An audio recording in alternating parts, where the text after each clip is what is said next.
Le Christ est ressuscité. Le Christ est ressuscité. Amen. Voilà, ça y est, c'est fini. Le temps du sabbat est terminé, hein, nous dit l'Évangile, que je suis en train d'essayer de retrouver dans mon lectionnaire. C'est un temps important pour nous, un temps d'action de grâce, un temps de gratitude pour toutes les merveilles du Seigneur. Attendez, je vais reprendre l'évangéliaire, j'arrive.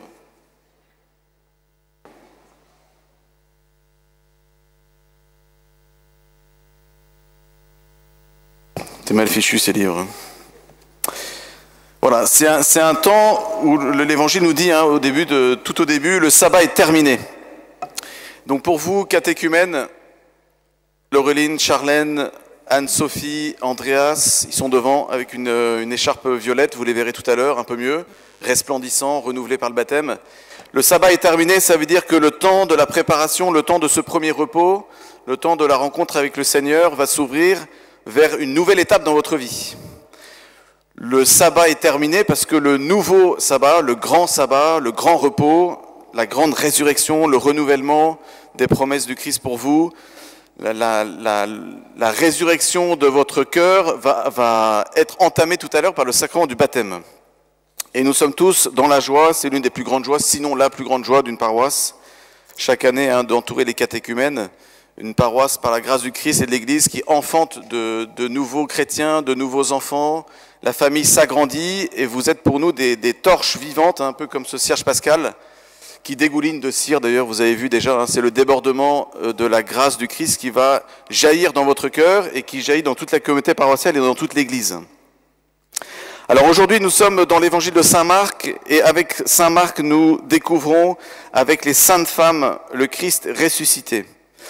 Le sabbat terminé, ça veut dire que une étape ancienne est révolue, l'homme ancien va mourir en vous, pour que l'homme nouveau soit ressuscité et régénère dans votre vie, dans votre cœur. C'est l'action de grâce que nous tournons vers Dieu, nous le bénissons pour cette œuvre. Nous allons entendre tout à l'heure vos témoignages, et c'est une occasion pour nous tous, ici, chrétiens, de demander la grâce au Seigneur d'être renouvelés, d'être ressuscités dans notre amour du Christ et de l'Église. Il faut qu'on ressorte de ce temps de Pâques avec un cœur nouveau. Dieu a changé le monde durant ce triduum. Dieu a changé le monde dans ces jours saints et il veut changer notre cœur à nous aujourd'hui. Il va le faire pour de vrai, à fond, j'allais dire, dans le sacrement du baptême pour les 4 catéchumènes. Il l'a fait pour nous tous, ici chrétiens, et c'est l'occasion pour nous de demander, de supplier le Seigneur qu'il fasse toutes choses nouvelles en nous. Je vous propose, j'allais dire dès le début de cette messe, c'est pas vraiment dès le début, mais à laisser tomber ce qui est mort en vous, à mettre de côté tout ce qui vous retient, tout ce qui vous soucie, tout ce qui vous peine. Peut-être que certains d'entre vous vous dites, alléluia, alléluia, peut-être, mais moi j'ai pas de quoi encore chanter à pleine voix alléluia. On va demander au Seigneur la grâce d'entrer dans la joie de la résurrection. Vous êtes d'accord? Ça veut dire qu'il faut laisser certaines choses dans le tombeau et on va repartir ressuscité avec le Christ. Il faut qu'il y ait quelque chose de neuf. C'est pas nous qui allons créer ce neuf, c'est le Seigneur qui va donner par sa grâce quelque chose de nouveau en nous. Peut-être qu'on va le sentir, peut-être qu'on va pas le sentir, peu importe. Nous savons que le Seigneur veut faire toutes choses nouvelles en nous. Alors pour entrer dans cette nouveauté, l'Évangile nous propose de marcher avec des saintes femmes. L'Évangile de Saint Marc nous dit que c'est Marie-Madeleine, vous vous souvenez Marie-Madeleine, la courtisane, la prostituée, celle qui a bénéficié de la miséricorde de Dieu d'une manière magistrale. On a Marie, mère de Jacques. Alors, Marie, en fait, cette Marie-là, c'est la mère de Jacques le mineur.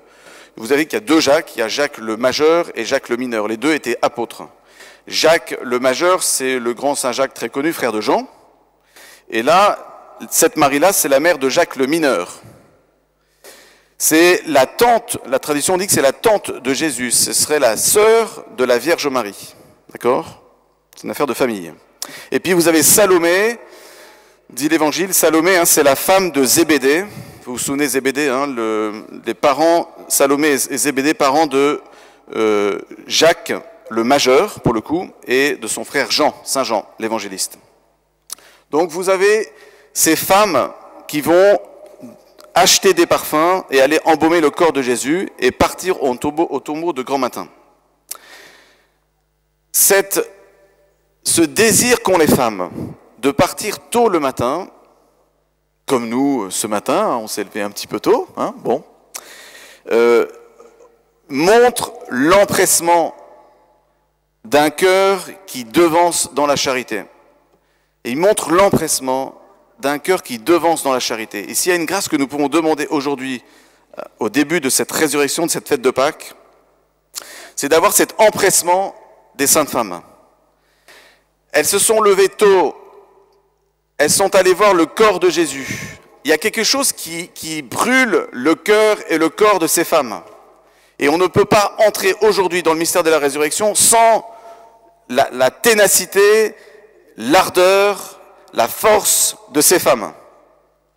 Le Seigneur nous demande d'entrer dans le mystère de la résurrection à travers le cœur, les yeux, l'intelligence, l'affectivité, la tendresse, j'allais dire la niaque, hein, de ces femmes qui sont allées voir le Christ au tombeau. Ça veut dire que dans le mystère féminin de l'Église, dont l'image, évidemment, la première image est la Vierge Marie, mais donc on a ici la sœur de Marie et puis toutes ces femmes, ça veut dire que cette dimension féminine de l'Église nous est nécessaire pour entrer dans la force de la résurrection. Nous avons entendu dans la 4e lecture, vous vous souvenez, je ne sais pas trop, mais il y a eu 7 lectures de l'Ancien Testament, avant qu'on chante le Gloria. La 4e lecture du livre d'Isaïe nous parlait fortement de la tendresse de Dieu. Ces femmes, elles ont quelque chose de tendre, d'affectueux, un peu extrême, un peu même délirant, un peu même irréaliste même. C'est-à-dire qu'elles vont voir Jésus au tombeau en se disant, dit l'Évangile, elles se demandaient qui est-ce qui pourrait bien rouler la pierre pour elles, quoi. Bon, il y a quelque chose un petit peu de pas très réaliste. Je ne sais pas si, vous avez enterré quelqu'un, 2-3 jours après, vous allez au cimetière et puis vous dites, je ne sais pas qui est-ce qui va rouler la pierre tombale pour nous. Il n'y a personne en fait. Hein. C'est pas prévu. Elles y vont en fait parce que elles savent que quelque chose va se passer. Et donc ce devancement, ça fait penser à saint Paul qui dit la charité nous urge, la charité nous presse. Il y a quelque chose de magnifique en fait dans le cœur de ces femmes. Il y a quelque chose de magnifique dans l'empressement qu'elles ont. Et cette charité qui devance, cette approche, cette spiritualité des premiers pas, on va demander au Seigneur la grâce qui vous le donne à vous, les 4 catéchumènes, et à nous tous, de demander la grâce au Seigneur de devancer nos frères et nos sœurs dans la charité. Parfois, on entend des personnes qui disent « Ah, il m'a blessé, elle m'a blessé, j'attends qu'il me fasse un coup de fil ou qu'il m'envoie un mail ou qu'il fasse le premier pas. » Mais on va attendre combien de temps comme ça? On va attendre combien de temps? Ces femmes-là de l'Évangile nous montrent l'empressement à devancer dans la charité. Saint Vincent de Paul disait que la charité est inventive. Demandons la grâce au Seigneur pour vous, catéchumènes, et bientôt néophytes, dans quelques minutes, et puis pour nous tous chrétiens, déjà baptisés, le désir d'être toujours des devanceurs dans les actes tout simples de charité, de faire le premier pas, de ne pas attendre que l'autre fasse le premier pas pour nous. Il y a peut-être des pardons à donner. C'est même sûr, on a tous des pardons à donner, des pardons à recevoir. Demandons la grâce, par la grâce du baptême que vous allez recevoir, que nous avons déjà reçu pour nous autres, la grâce de faire ses premiers pas, de tendre la main en premier. C'est lui qui nous a aimés le premier, dit le Nouveau Testament, en parlant du Christ. C'est pas vous qui m'avez choisi, c'est moi qui vous ai choisi. Cette préséance du choix de Dieu pour vous, qui fait écho à cette préséance de la charité des saintes femmes, dans cet empressement qu'elles ont, dans ce devancement de la charité, on peut vraiment demander la grâce au Seigneur de recevoir ce zèle qu'elles ont eu. Pensons à toutes ces personnes dont nous attendons beaucoup d'amour et demandons la grâce au Seigneur de les devancer dans la charité. Ça ne veut pas dire qu'on va faire des grands actes affectifs, peut-être qu'il y a des choses que nous ne pouvons pas encore faire. Ça prendra du temps. Mais demandons au Seigneur la grâce pour nous, et puis pour vous, catéchumènes, de toujours trouver un moyen d'être le premier dans la charité. Pas le premier dans les honneurs, pas le premier dans le pouvoir, pas le premier dans la reconnaissance, mais le premier dans la charité. Ces femmes-là, elles ont un côté incroyable et magnifique pour nous, pour entrer dans le mystère de la résurrection, d'entrer dans cet amour qui est premier et qui devance nos frères et nos sœurs dans la charité. Elles se disaient entre elles, dit l'Évangile, qui nous roulera la pierre? Ce côté inconscient et, comme je disais, un peu irréaliste, il y a quelque chose de beau aussi qui manifeste ce débordement de la charité. Le pape François, dans un livre qu'il a sorti en mois de décembre, qui s'appelle « Un temps pour changer », parle beaucoup de la notion de débordement. Encore une fois, un peu comme ce Serge Pascal qui déborde de cire, qui coule. Ce débordement dont parle le pape, c'est le trop-plein, c'est à cause du trop grand amour dont le Père nous a aimés, comme dit Saint Jean. Il y a quelque chose de débordant. Ma coupe est débordante, dit l'Ancien Testament. Eh bien, ce débordement, vous allez nous en parler tout à l'heure dans vos témoignages, et on va surtout le voir, le toucher, le sentir, le recevoir dans la grâce du baptême tout à l'heure. C'est un débordement qui est évangélisateur. C'est un débordement qui est missionnaire. C'est un débordement qui est appelé à toucher le monde entier. Vous, par le baptême, vous allez être consacrés des missionnaires. Alors vous allez recevoir la première partie du package tout à l'heure, et puis vous allez recevoir la dernière partie du package missionnaire à la Pentecôte, quand vous recevrez le sacrement de confirmation. En 50 jours, à partir d'aujourd'hui jusqu'à la Pentecôte, vous allez recevoir un équipement qui va faire de vous des missionnaires. La fin de l'Évangile, d'ailleurs, termine sur le fait que le Christ les envoie en mission. Allez devancer, allez appeler, annoncer la résurrection à mes frères les apôtres. Cette pierre qui a été roulée, c'est la figure de tous les obstacles qui s'appellent le péché, ou les épreuves, ou même les blessures, qui peuvent nous empêcher d'accéder au Christ. Par le baptême, le Seigneur va vous libérer de l'obstacle qui vous empêche de voir Dieu. Vous allez être libéré de cette privation de la vision de Dieu dont parle saint Paul. Ça s'appelle la question du péché originel. Vous allez être purifié de ce mal qui nous colle à la peau depuis qu'on est né et dont le Seigneur va vous laver et nous a tous lavés par le sacrement du baptême. Cette pierre qui a été roulée, elle est vraiment l'image des obstacles que le Seigneur a dégagés sur votre route pour accéder à lui. Il va le faire aujourd'hui par le baptême et il va le faire tous les jours de votre vie, spécialement par le sacrement de la réconciliation, qui est l'instrument le plus efficace pour dégager toutes les pierres. Vous allez recevoir le baptême aujourd'hui, vous allez recevoir la grâce de pouvoir enfin vous confesser, ce qui est magnifique. Tous les autres ici sont prêts à le témoigner. Ça sent la bonne lessive. Ils sont tous allés se confesser durant ce temps de carême. Vous avez une grande grâce en vrai. Vous allez pouvoir goûter tant que vous voulez, la miséricorde de Dieu. Devenez des addicts de la miséricorde de Dieu. Allez la manger, la boire, la recevoir, la mendier, la demander, à temps et à contre-temps. Je vous en ai déjà parlé, je vous en reparlerai encore. Je ne m'arrêterai pas aujourd'hui.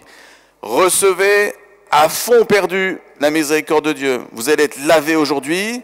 Il y aura des petites taches qui vont revenir de temps en temps. Ça s'appelle le péché parce que le baptême ne nous empêche pas de pécher. Il y a quand même quelques conséquences encore qui restent encore. Mais le Seigneur vous donne la grâce de pouvoir bénéficier d'une manière nouvelle jusqu'à la fin de vos jours et puis jusque dans l'éternité surtout de la miséricorde de Dieu. Cette pierre roulée, elle a été annoncée en figure dans le passage de la mer Rouge. Nous avons entendu dans la troisième lecture cette grande libération du peuple hébreu de la servitude d'Égypte, par laquelle le Seigneur, le Christ, a fait toute chose nouvelle et a ouvert un passage. Ça fait aussi écho à cette délivrance que nous avons entendue dans le livre de la Genèse par le sacrifice d'Isaac. Vous vous souvenez quand les femmes se disent, là dans l'évangile, qu'est-ce qui va bien pouvoir nous rouler la pierre? Ça fait écho à cette question d'Isaac qui dit, mais Père, Abraham, où est donc l'Holocauste? Il y a tout, le bois, le feu, le couteau, mais où est l'agneau pour l'Holocauste? Et Abraham a répondu, Dieu saura bien trouver. C'est-à-dire que durant votre vie, le Seigneur vous dit aussi, ne vous inquiétez pas, je saurai bien trouver ce dont vous aurez besoin pour nourrir votre vie baptismale et de chrétien jusqu'à l'entrée dans la gloire du ciel après la mort. Dieu va veiller sur vous et Dieu va vous montrer toutes ces richesses qu'il va vous donner dans votre cœur. Ce qui est étonnant en fait dans la question d'Isaac, quand il dit mais où est-ce qu'il est, où est la viande pour l'Holocauste? En fait, ni Isaac ni Abraham n'avaient compris que en fait c'était dans leur cœur que le sacrifice avait déjà été fait. L'Holocauste, l'agneau pascal, il était dans le cœur d'Abraham, qui avait déjà consenti à offrir son fils en écoutant et en suivant la parole de Dieu. Et du coup, il n'y a plus besoin, en fait, d'égorger Isaac, puisque Abraham, par la foi, et le baptême c'est le sacrement de la foi, il a donné son cœur en holocauste. Donc c'était plus la peine d'en trouver un autre. Du coup, demandons la grâce pour nous-mêmes et pour vous, un catéchumène, de pouvoir constamment donner votre cœur en holocauste, c'est-à-dire d'offrir votre cœur dans l'action de grâce de la foi. La grâce va vous être donnée, la grâce de croire en Dieu va vous être donnée, la grâce d'adhérer à lui va vous être donnée, la grâce de ne pas le lâcher va vous être donnée, la fidélité de Dieu va vous être donnée. Vous ne serez pas fidèle par vous-même, c'est pas possible. Souvenez-vous de Saint Pierre, hein. Oh, Seigneur, je te suivrai partout. Non, non, non, non, jamais, jamais je ne te renierai. Ah ce soir. Donc, ça veut dire que, et on connaît l'histoire, la fin de Saint Pierre, ça s'est quand même plutôt bien terminé pour lui. Hein. Donc, cette grâce de la fidélité, elle va vous être donnée aussi à vous.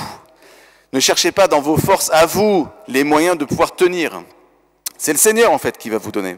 Et il va vous donner des frères. Le livre de la Genèse disait, hein, après que Abraham ait dit « Dieu saura bien trouver l'agneau pour l'Holocauste », la lecture dit « Et ils s'en allaient tous les deux ensemble ». Abraham et Isaac, tous les deux ensemble. Comme Jésus et Saint Simon de Cyrène aussi, dans le chemin de croix, tous les deux ensemble. C'est tous les deux ensemble, ça s'appelle la grâce de l'Église, ça s'appelle la grâce de la communauté, et spécialement de la grâce de la communauté paroissiale. Vous avez des frères et des sœurs en pagaille, là, autour de vous. C'est pas le moment de les lâcher. Ils vous ont enfanté au baptême d'une certaine manière, notamment par vos accompagnateurs. Maintenant, il faut leur tenir la main, il faut rester dans cette famille, d'accord? Faut pas partir dans... Hein, bon, on reste dans la famille, parce que le Seigneur va vous intégrer dans cette vie commune par laquelle, deux par deux, avec vos frères et vos sœurs, vous allez avancer vers le ciel. Elles entrent dans le tombeau et virent un jeune homme vêtu de blanc poursuivre l'évangile. En entrant dans le tombeau, les saintes femmes sont entrées dans la mort du Christ. Et vous aussi, par le baptême tout à l'heure, vous allez être plongés dans la mort du Christ. C'est ce que dit saint Paul de façon magistrale, hein, le baptême, c'est être plongé dans la mort du Christ pour, avec lui, ressusciter. C'est ce que le signe va accomplir quand vous allez être plongé dans l'eau de cette piscine baptismale et que le Père Natel va vous baptiser hein, en versant de l'eau sur vous, en vous plongeant dans l'eau par les paroles des personnes trinitaires, le Père, le Fils et le Saint-Esprit. Eh bien, vous allez faire ce qu'a fait Marie-Madeleine et ses femmes, vous allez entrer dans le tombeau et vous allez en ressortir vivant. En fait, Marie-Madeleine, je pense, elle a été baptisée à ce moment-là. Elle a vécu sa grâce du baptême. Le Christ est mort sur la croix, et de son cœur a jailli l'eau et le sang, c'est la figure du baptême et de l'Eucharistie. Les saintes femmes, elles ont vécu leur baptême à elles, justement en entrant dans le tombeau et en ressortant ressuscitées. C'est ce qui va se passer dans la grâce du sacrement du baptême. Alors l'Écriture nous dit hein, qu'elles voient un ange vêtu de blanc et elles sont saisies de frayeur et non pas de fureur, même si dans la frayeur il y a une certaine fureur, et donc je suis très content que le diacre nous ait dit qu'il y a une fureur, c'est en fait certainement l'Esprit Saint qui vous a inspiré. Il y a une espèce de fureur, une sainte fureur dans cette frayeur, voyez. Elles ont été saisies par quelque chose qui les dépasse. Vous vous souvenez, je crois que c'est la 6e ou 7e lecture, on a entendu « Mes pensées ne sont pas vos pensées, mes chemins ne sont pas vos chemins ». Ça veut dire qu'il y a quelque chose de neuf qui dépasse tout ce qu'on peut imaginer. Et cette frayeur, elle est bonne, elle est sainte. Si vous n'aviez pas de frayeur, ça voudrait dire que vous avez mis Dieu dans votre poche, dans une capsule, et que vous pensez tout comprendre de Dieu. Laissez-vous toujours dépasser par Dieu. Laissons-nous toujours emporter par lui. Il y a quelque chose qu'on ne pourra jamais mettre dans notre main, dans notre cœur complètement. C'est plutôt notre cœur qui est appelé à rentrer dans le sien. Et ce n'est pas la piscine qui va rentrer dans notre cœur, c'est nous qui rentrons dans la piscine. La piscine de la grâce de Dieu, la piscine de la foi. Alors cette frayeur, elle est bonne. Toutes les personnes d'ailleurs, j'en fais pas partie, hein, mais toutes les personnes qui ont eu des apparitions ont toutes eu des frayeurs. Mais même Marie, la Vierge Marie, l'Évangile dit qu'elle a été effrayée. Sois sans crainte, Marie. Il a fallu que l'ange la rassure.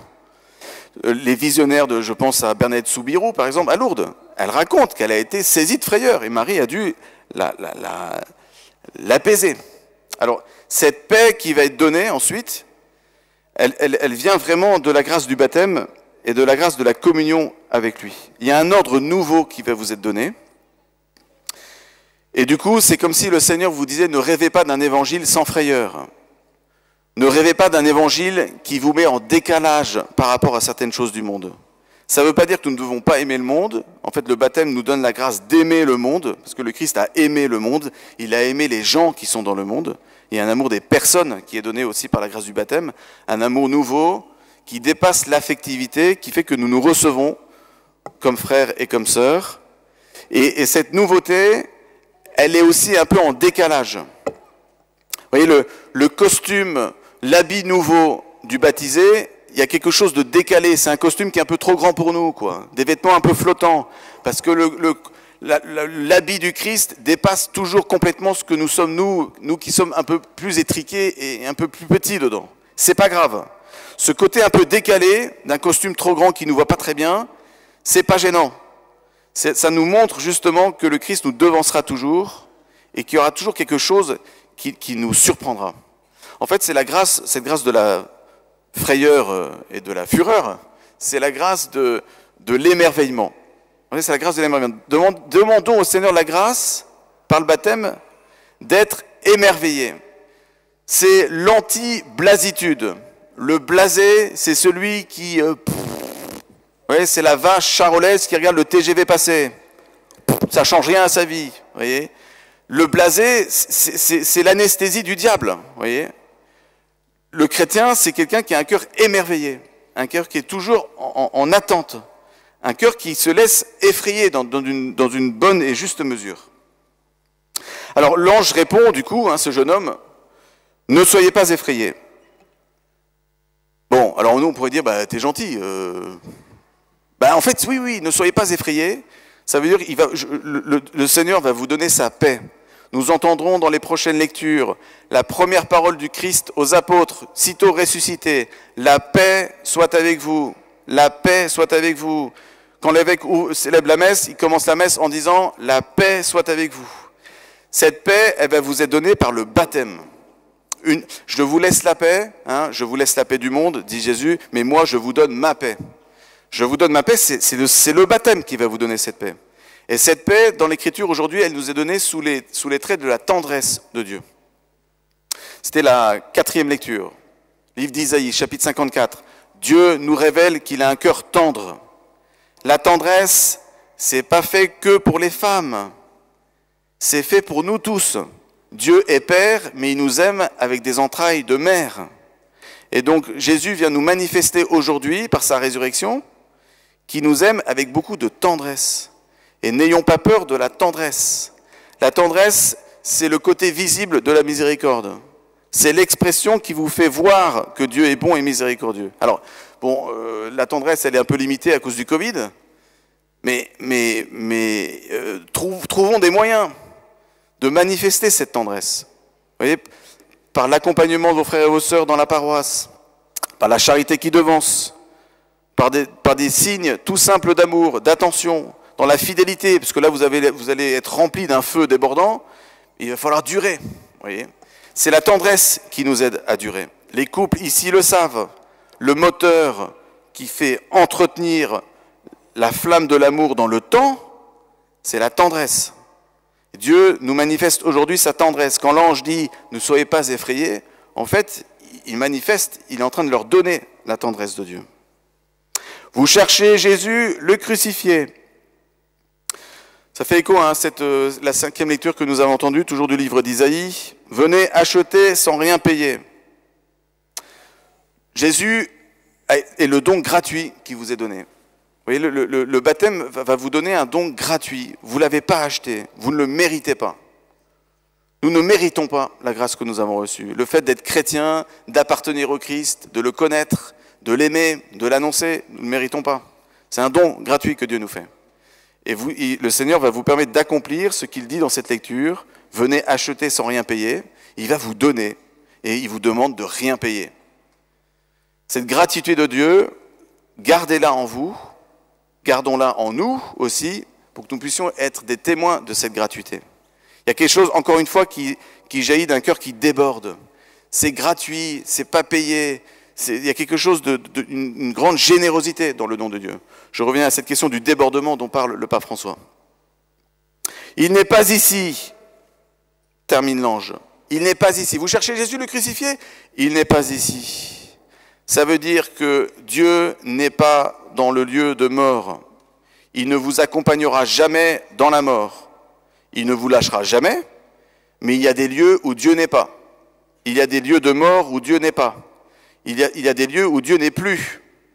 Et le Seigneur vous appelle aussi par le baptême, et nous appelle, nous tous, qui sommes déjà baptisés, à un changement de vie. Il y a des choses qu'un chrétien ne peut plus faire. C'est la question dont parle très souvent saint Paul, c'est la mort du vieil homme, qui encore une fois va être signifiée par votre plongée dans l'eau tout à l'heure, et la résurrection de l'homme nouveau, qui fait que ça se passe aussi dans l'agir concret. Le baptême vous donne donc la grâce de la foi, et vous donne la grâce d'un agir nouveau, d'un cœur nouveau, ce qu'on a entendu dans la 6e lecture, je crois.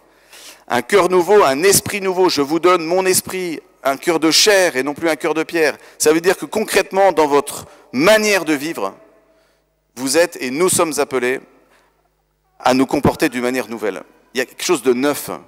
Par le baptême, il faut que vous disiez un jour, le 4 avril 2021, mon cœur a changé, mon cœur de pierre est devenu un cœur de chair, et il y a un agir nouveau qui m'a été donné par la grâce du baptême. Et la grâce, encore une fois, de la confession vous aidera à déployer cet agir nouveau et ce cœur nouveau. Voilà, je termine par cette fin de l'évangile. Il vous précède en Galilée, là vous le verrez comme il vous l'a dit. Le Seigneur, par la voix de l'ange, l'ange, vous vous souvenez, en fait, l'ange, cet homme vêtu de blanc, c'est vos frères et vos sœurs qui sont autour de vous. C'est nous tous. Et il dit, partez, allez en Galilée, ne restez pas ici, partez. Et on sait, par les autres évangiles, que Marie-Madeleine est allée porter la bonne nouvelle de la résurrection aux apôtres. C'est pour ça qu'on l'appelle l'apôtre des apôtres. Une femme, apôtre des apôtres, elle nous montre le chemin de l'évangélisation. Vous allez donc être consacrés, vous allez être Marie-Madeleinisés par ce baptême, c'est-à-dire que vous allez devenir des apôtres, des envoyés. Ce n'est pas une option, d'accord? C'est pas la petite note de bas de page. Pour les plus vigoureux, vous pouvez être missionnaire. En fait, ça fait partie de l'ADN du baptême. Vous êtes fait pour annoncer cette merveille. N'attendez pas d'avoir 10 ans de pratique chrétienne ou je ne sais pas combien de temps pour vous dire, ça y est, maintenant je suis assez équipé pour pouvoir évangéliser. Vous avez déjà commencé à évangéliser avant, c'est clair, et vous allez continuer maintenant par une grâce, une fougue, une frayeur, une fureur, un débordement qui va faire que vous allez embraser le monde entier. On va prier pour que vous puissiez le faire, vous puissiez vous laisser porter par la grâce, et on va demander pour chacun d'entre nous, si vous voulez bien, qu'on soit visité par une effusion de l'Esprit Saint durant ces fêtes de Pâques. Vous êtes d'accord? Vous êtes d'accord? Amen.